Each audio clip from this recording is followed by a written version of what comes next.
Transfer portal movement has begun for the Louisville men's basketball program.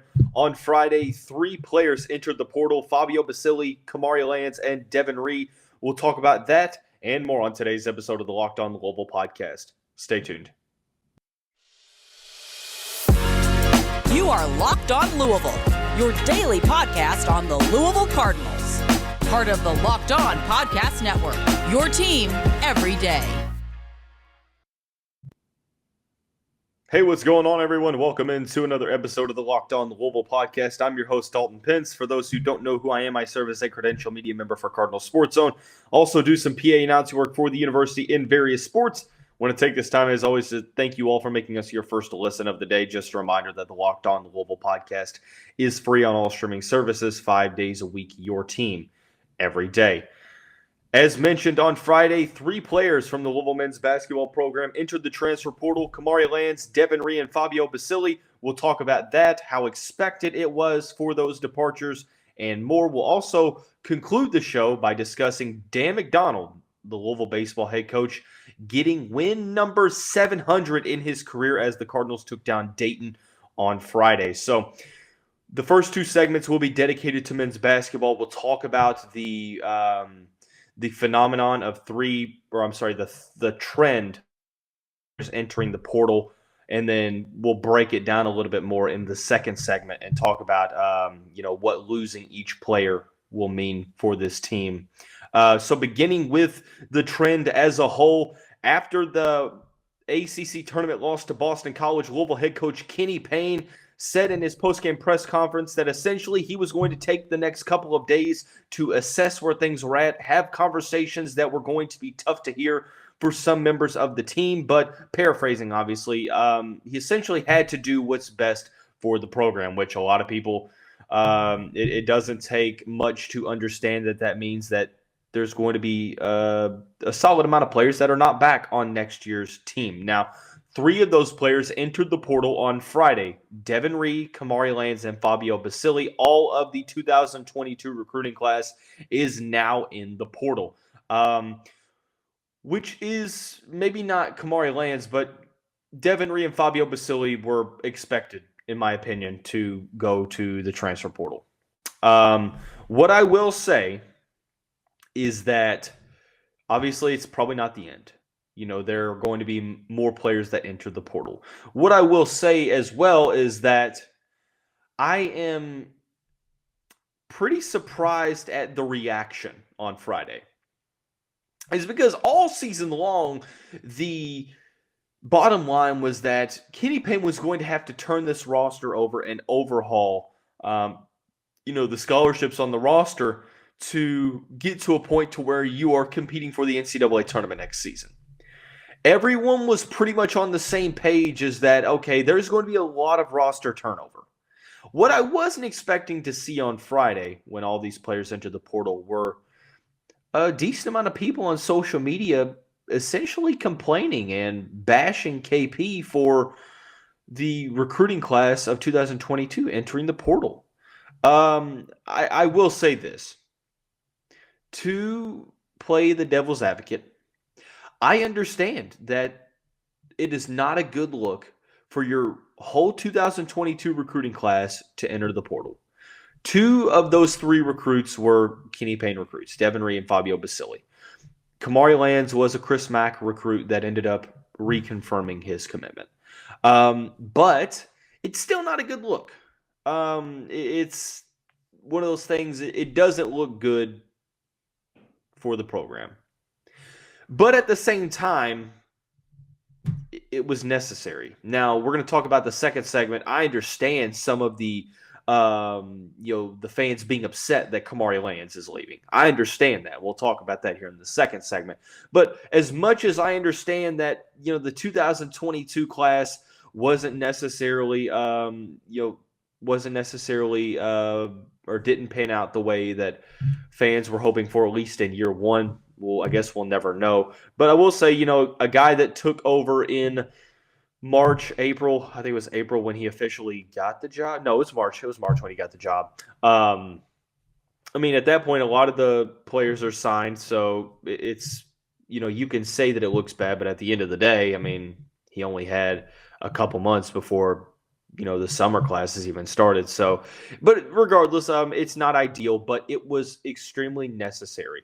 Kamari Lands we'll talk about, but Devin Ree and Fabio Basili, two guys that were pretty much rumored to enter the portal. I don't blame any of the three for entering the portal. Like I said, we're going to talk about here in the second segment, but I am surprised that, there are people that are complaining about players entering the portal when the whole season was you have to turn the roster over.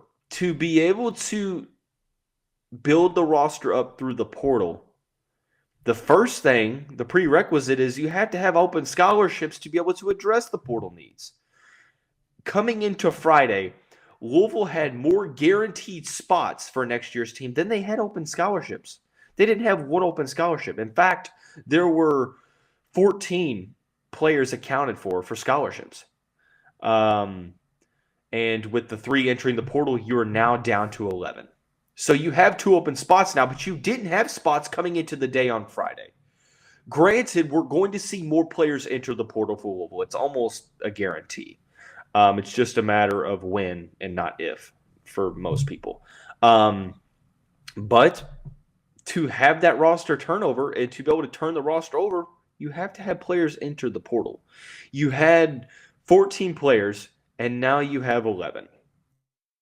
So you have 2 spots to go, and it's pretty heavily rumored that Dennis Evans is ultimately going to get one of those spots. This episode is being released on Sunday, recorded and published on Sunday. So if Dennis Evans commits at some point before, you listen to this episode, just know that this episode was recorded on Sunday. So that would make 12. So you're sitting at 1 spot to address the portal, and look, that's just not going to cut it. I'm looking at, the scholarships that are accounted for as of right now, assuming that every single player would come back. You have J.J. Traynor, L. Ellis, Sidney Curry, Brandon Huntley-Hatfield, Jalen Withers, Mike James, Karan Davis, Caleb Glenn, Curtis Williams, Roosevelt Wheeler, Emmanuel Okorafor, and let's, for this sake of argument, throw in Dennis Evans. So you have 12 players. You're going to have multiple players enter the portal. I think that, guys like Sidney Curry and Roosevelt Wheeler are likely going to enter the portal, so that would open up 2 more scholarships. L. Ellis is 50-50 on the fence. Ultimately, like we mentioned last week, I think 4 players returned from last year's team, plus if you put Dennis Evans into the mix, you're looking at 4 high school recruits as well / JUCO. So you have 8 players total. Louisville should have about 4 to 5 spots to work with, really just kind of depending on what L. Ellis does. But I think that it's not ideal. I mean, it's sad to see 3 players leave. It's sad to see 3 underclassmen leave, especially when Devin Ree and Fabio Basili didn't necessarily get a ton of run this season. Kamari Lands showed some promise here and there, especially in ACC play. But at the end of the day, you can be upset about that. You can be upset that, the underclassmen didn't get an opportunity to develop. But you can also understand the context and the situation at hand, and that is that Louisville is not going to have a ton of leeway to have another season like they just did. Like, Kenny Payne has to go out and really succeed in the portal because he won 4 games this season. So next year is going to be a real important season for this program, for this coaching staff, for this team, so on and so forth, because you have to, significantly improve and create some momentum, at least compete for the NCAA tournament. I know I've said that the expectation for me is to make the NCAA tournament. I'm still not faltering away from that. Like, I will always think that that's to be the case. So that's something to focus on. 3 players entering the portal. It's not ideal, but it was pretty expected. Maybe not Kamari Lands, but the other 2, Devin Ree and Fabio Basili, it was expected. So let's break down those 3 individual losses and what it means for this program next season and for the future. We'll do that here in just a second after we talk about our friends over at Built Bar. The Built March Madness bracket is here. We know you have a favorite bar or puff, and now's your time to make it count. Go to BuiltMarchMadness.com to vote for your favorites. For me, it's going to be the cookies and cream bar. I love those. And if you want your team to win, then you'll be voting for that bar too. So support your team, support your bar or puff. When you vote for your favorite bar, you'll be entering into a drawing where 50 lucky Locked On listeners will get a free bar or free box of Built. Not only that, one Locked On fan will win a 12-month subscription to Built to have Built's best bars or puffs delivered monthly straight to your door. You have to try Built. It's the best protein bar. Run to BuiltMarchMadness.com right now to vote for your favorite bar or puff and pick up a box while you're there. You can vote every day in March, so hop in and support your pick. Hey, Cardinal fans, thanks again for making Locked On Louisville your first listen every day. Grab your bracket and go listen to Locked On College Basketball Bracket Breakdown with national analysis and the insights from our local experts. The Locked On College Basketball Bracket Breakdown has everything you need to make the most informed decisions on your bracket. Find the episode on Locked On College Basketball wherever you get your podcasts and on YouTube.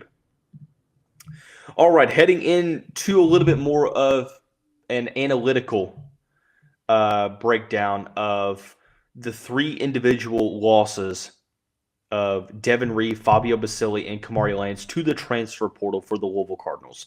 For next season, I think in the grand scheme of things, the only player that you're truly having to replace production-wise is from Kamari Lands.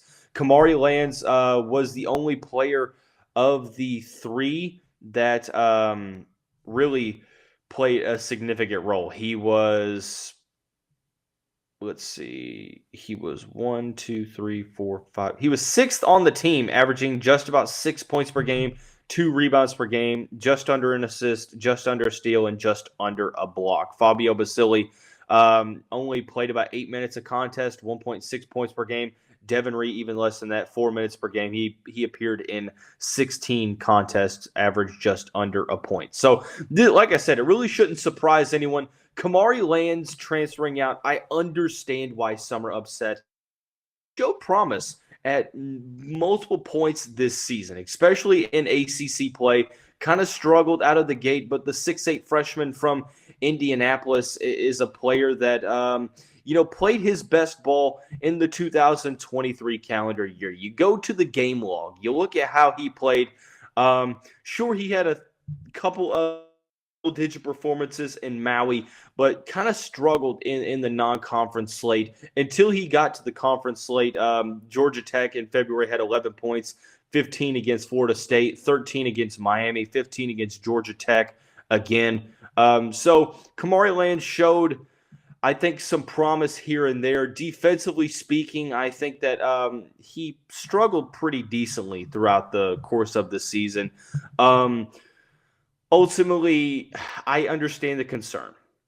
A guy as a freshman joined this team without, an abundance of guards, so he had to really kind of create on his own. Averaged about 6 points per game, had some solid minutes throughout, played a role on this team. But the reality is, he shot 32%, 33% from the field while shooting 32% from the three-point line. He did shoot 88% from the free throw line, but wasn't necessarily all that efficient from the field for the Cardinals this season. This is a loss that I look at, and I think in the future, Kamari Lands could be a very successful starter at the collegiate basketball, landscape at the Power 5 level.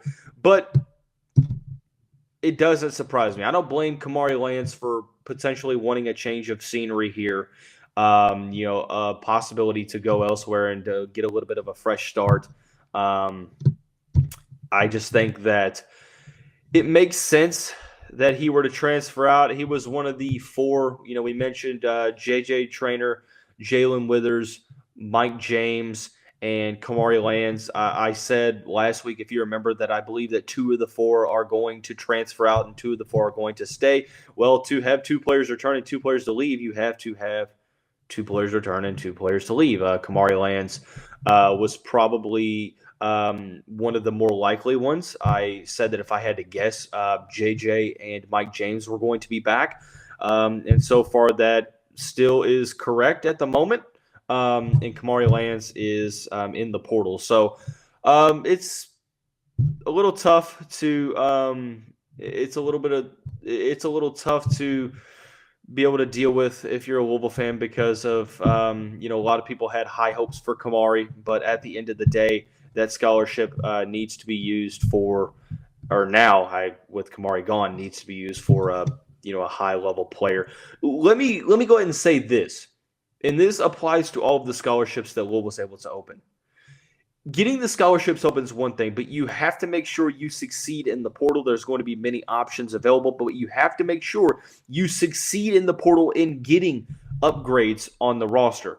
One thing that doesn't get talked about is sometimes players leave and you're not able to upgrade. I mean, for example, Dre Davis, a player that ends up going to Seton Hall. Louisville was not able to upgrade at the guard position, at the small forward position, whatever you consider Dre Davis to be. Louisville was not able to upgrade. They really weren't able to upgrade through the transfer portal at all outside of getting Brandon Huntley-Hatfield. But granted, NCAA Cloud could have played a role in that. Some people say it did. Some people say it doesn't. I don't care at this point because it's water under the bridge. We are now in the next offseason where there are no clouds hanging over this program, so there are no excuses to go with.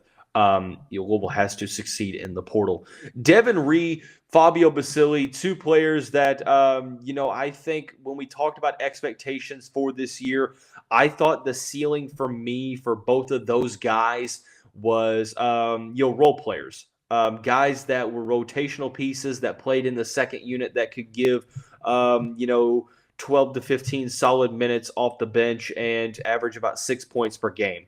I thought that was the ceiling for both of them. And that's no disrespect to either of the players. But what I said coming into the season, I thought really kind of reflected what actually happened. And that is, sure, they may be diamonds in the rough. And that's still to be seen. But a lot of times, diamond in the rough type prospects aren't guys that come out right away and perform at that high level. It takes a couple seasons to develop, and by their junior or senior seasons, then they're ready to really put in some production and make an impact on a team. But Devin Ree and Fabio Basili, especially with the latter coming to the program just a couple months before the season, I didn't want to put too high of expectations. Now, granted, you can make the case that, Basili and Devin Ree didn't necessarily get a lot of opportunity. Probably should have.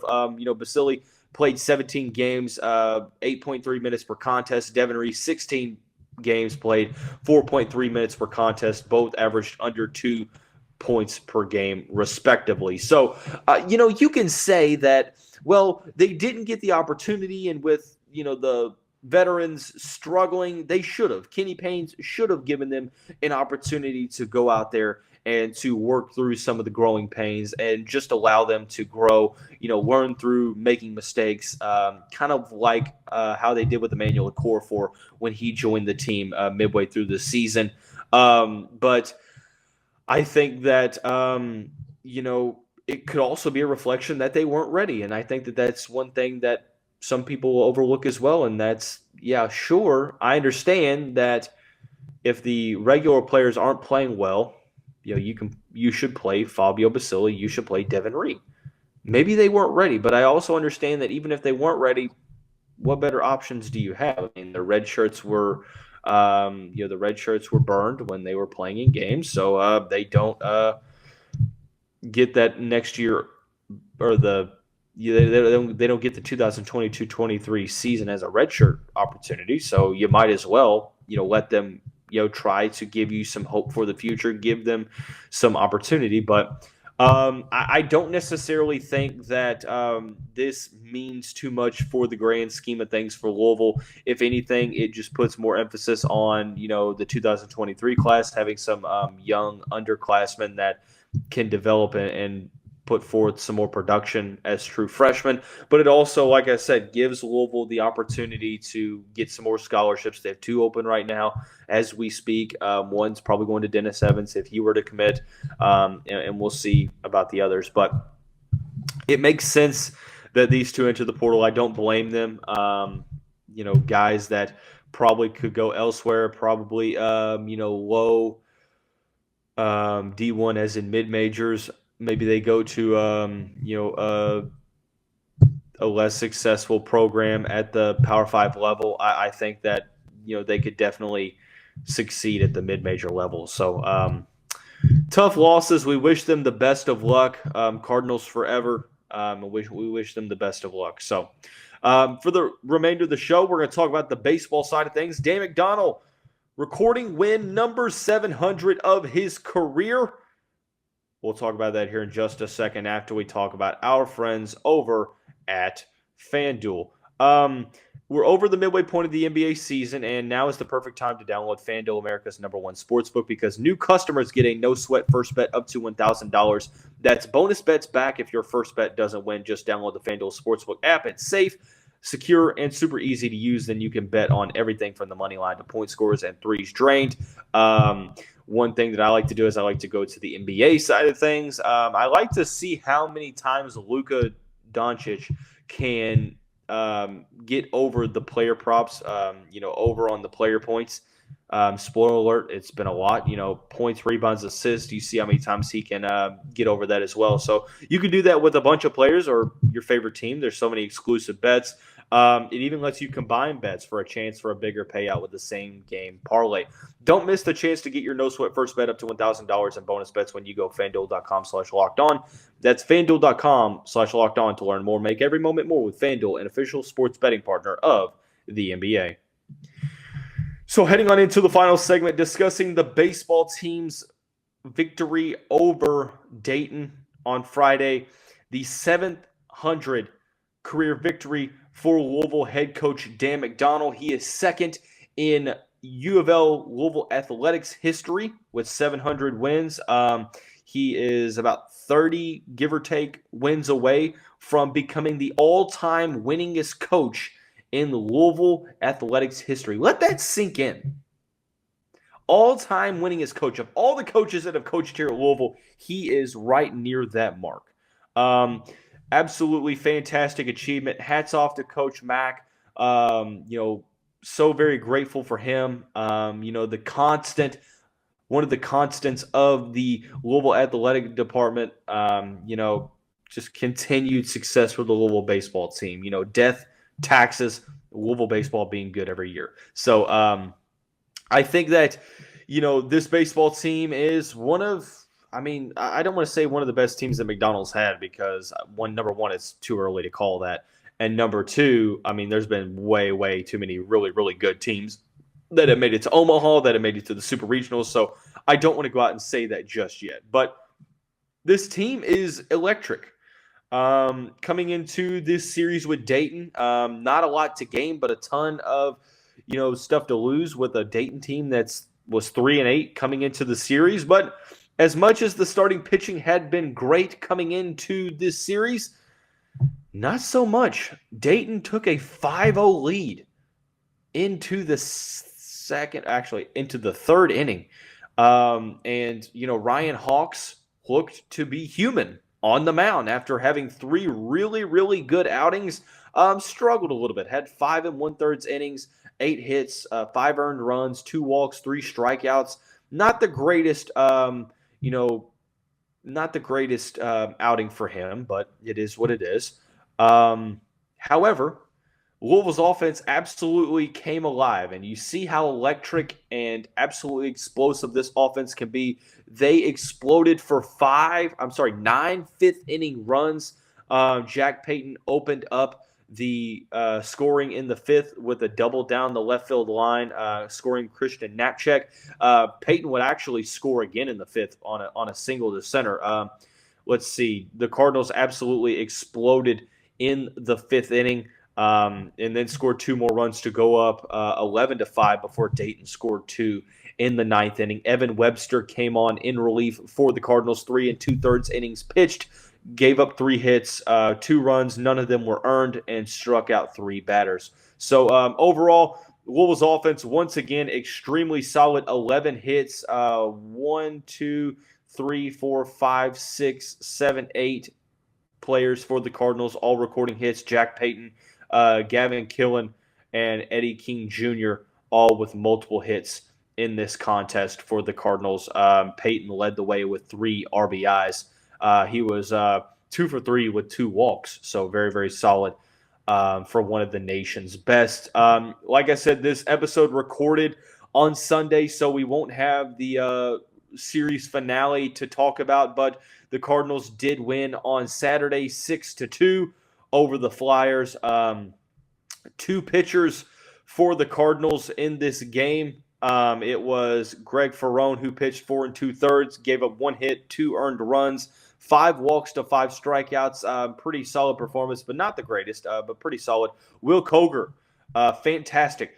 4 1/3 innings, did not give up a hit, did walk 3, but struck out 4. He steadied the ship and allowed the Cardinals to coast to victory. Dayton opened up with another early lead, 2-0 on a homer in the first inning, and then the Cardinals was scored the next 6. Jack Payton got on base from a dropped fly ball in first base. JT Benson hit a towering grand slam, the first grand salami of the season for the Cardinals, and then Logan Beard the next inning followed up with a homer to center. So the Cardinals, a 6-2 victory over the Flyers. Winners of their last 8 games, they will look to complete the sweep over Dayton. 1 o'clock first pitch for the Cardinals. If you're listening to this, chances are you've already seen that the game has went final, so hopefully that means it's a victory. But now all attention will turn toward ACC play. They'll host Miami of Ohio on Wednesday before the ACC opener against the Georgia Tech Yellow Jackets and that explosive offense. So we'll talk about all the baseball action when we get some more games. So, but that's going to wrap up today's episode of the show. Everyone have a great day. We'll see you right back here very soon.